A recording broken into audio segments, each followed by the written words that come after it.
Je vais vous présenter un cours d'introduction au français. Nous allons parler des lettres et des sons en français. À la fin de cette vidéo, vous connaîtrez les éléments basiques pour prononcer et lire les mots. Voici le sommaire. Le vocabulaire utile, l'alphabet, les accents, les autres signes orthographiques, les lettres muettes, l'accent tonique, les combinaisons de lettres et enfin l'orthographe. Pour bien se comprendre, voici le vocabulaire utilisé dans cette présentation. Si je dis « Mes étudiants sont fantastiques », c'est une phrase. Une phrase composée de 4 mots. Un mot est composé de syllabes. Fan, tas, ti, que. Les syllabes sont elles-mêmes composées de lettres. Fan est une syllabe de 3 lettres. Les lettres et les syllabes produisent des sons, représentés par ce symbole. L'alphabet maintenant. Voici l'alphabet français. Il a 26 lettres, 6 voyelles, A, E, I, O, U, Y, et 20 consonnes. Les lettres françaises ont une prononciation spécifique. Écoutez. A, B, C, D, E, F, G, H, I, J, K, L, M, N, O, P, Q, R, S, T, U, V, W, X, Y, Z. Les couleurs représentent des groupes de lettres qui ont des sons proches. B, C, D, G, P, T. On entend le son E. Q, U, ont le son U. Les accents. Sur les voyelles françaises, on peut trouver des accents. Il existe 3 accents. L'accent aigu, l'accent grave et l'accent circonflexe. Dans le petit tableau, vous pouvez voir sur quelles lettres se placent les accents. Par exemple, vous voyez dans la première ligne que l'accent aigu existe seulement sur la lettre E. Il faut savoir qu'un mot peut avoir plusieurs accents. Des accents identiques, par exemple sérénité, ou des accents différents. Par exemple, les élèves. En français, un accent n'est jamais tonique. Il ne marque pas l'intonation du mot. La lettre E, sans accent, se prononce E. Si on place un accent sur la lettre E, le son est modifié. Avec un accent aigu, on prononce E. Avec un accent grave ou un accent circonflexe, on prononce E. Donc, un accent sur le E change le son de la lettre. Sur les autres voyelles, le son ne change pas. Les autres signes orthographiques. Sur les lettres ou sous les lettres, on peut voir parfois des signes qui ne sont pas des accents. Par exemple, le tréma. Il sépare 2 voyelles pour bien prononcer distinctement les 2 lettres. Exemple, maïs.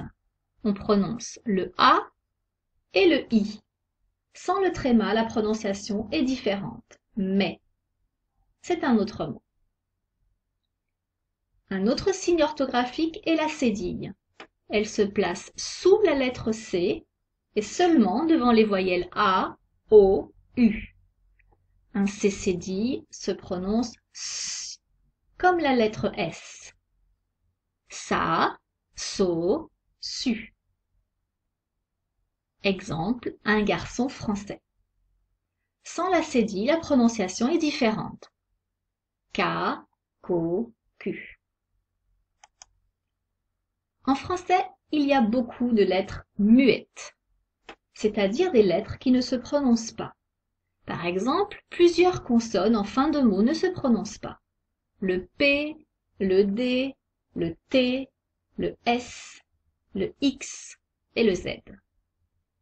Par exemple, un loup, le P ne se prononce pas. Il y a des exceptions. Un ours, on prononce le S final. Une lettre muette très fréquente est le E final. Le E en fin de mot. Exemple, un téléphone, une amie. On n'entend pas la lettre E. Quand un mot est au pluriel, il a un S ou un X final. Ces deux lettres ne se prononcent pas. Des amis, des loups, des hiboux. Notez que hibou a deux lettres muettes, le H et le X. Les verbes à la troisième personne du pluriel, avec les pronoms il et elle au pluriel, se terminent parfois par les lettres E, N, T. Dans ce cas, ces trois lettres sont muettes. Exemple, il parle. Il y a beaucoup de lettres muettes en fin de mot, mais pas seulement.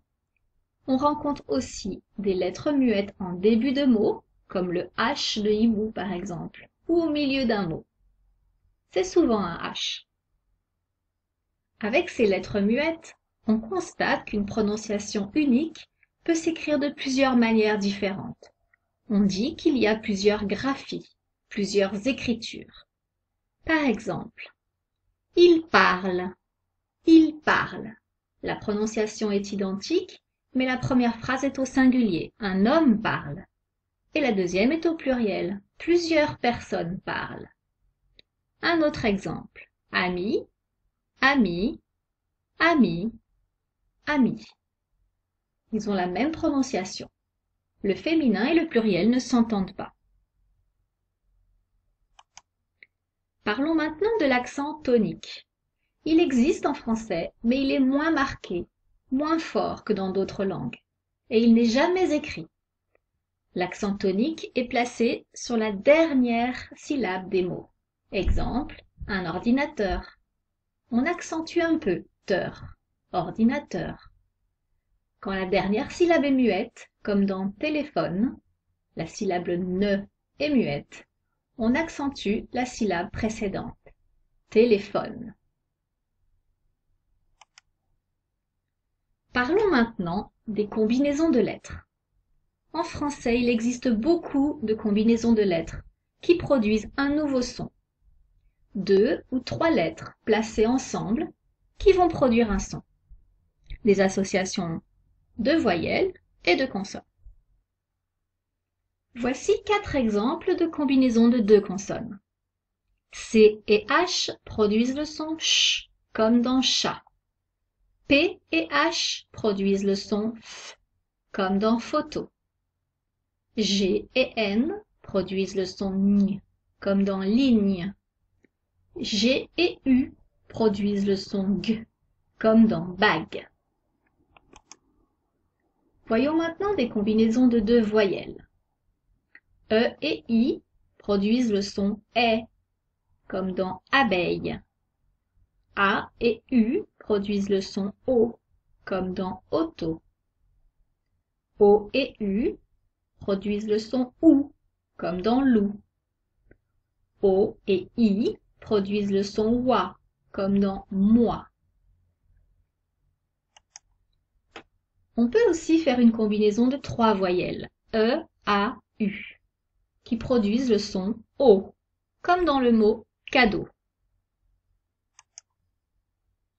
2 combinaisons de lettres en fin de mot produisent le son E.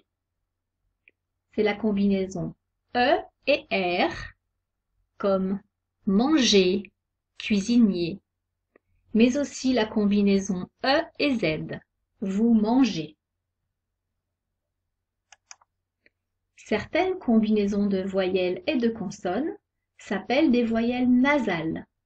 Le son est produit par le passage de l'air dans la bouche, mais aussi dans le nez. d'où le terme nasal.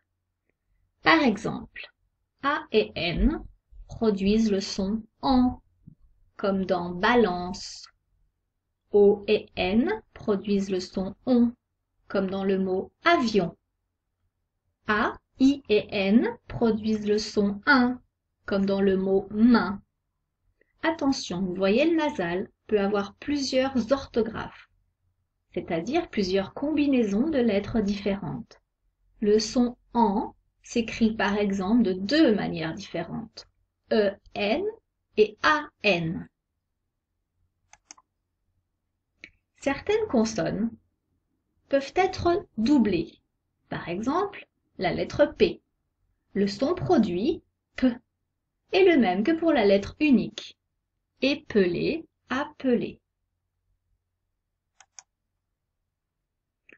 Avec tous les exemples précédents, vous comprenez que quand vous entendez un son en français, il peut s'écrire de plusieurs manières différentes. C'est une particularité de l'orthographe française et une difficulté pour lire et écrire quand on est débutant. Voyons un exemple. Le son O. Il a trois orthographes différentes. La lettre O, comme dans moto, A et U, comme dans auto, E-A-U, comme dans bateau. Un autre exemple maintenant. Le son S. Il a quatre orthographes différentes. La lettre S, comme dans serpent, un double S, comme dans tasse, un C cédille, comme dans garçon, et la lettre C, comme dans cinéma. Voilà, cette présentation est terminée. Vous pouvez la réécouter plusieurs fois pour mieux la comprendre. J'espère qu'elle va vous aider à mieux comprendre surtout les lettres et les sons en français. Une expression française dit « Petit à petit, l'oiseau fait son nid ». Cela signifie qu'en avançant par petites étapes, avec de la patience et de la persévérance, on atteint son but. Si vous voulez bien comprendre, parler, lire et écrire en français, si c'est votre but, vous devez pratiquer régulièrement et ne pas vous décourager. Tiens, vous avez remarqué que dans cette phrase « Petit à petit, l'oiseau fait son nid », il y a 4 lettres finales muettes, des combinaisons de lettres et une voyelle nasale. Vous avez vu? Cherchez bien. Merci.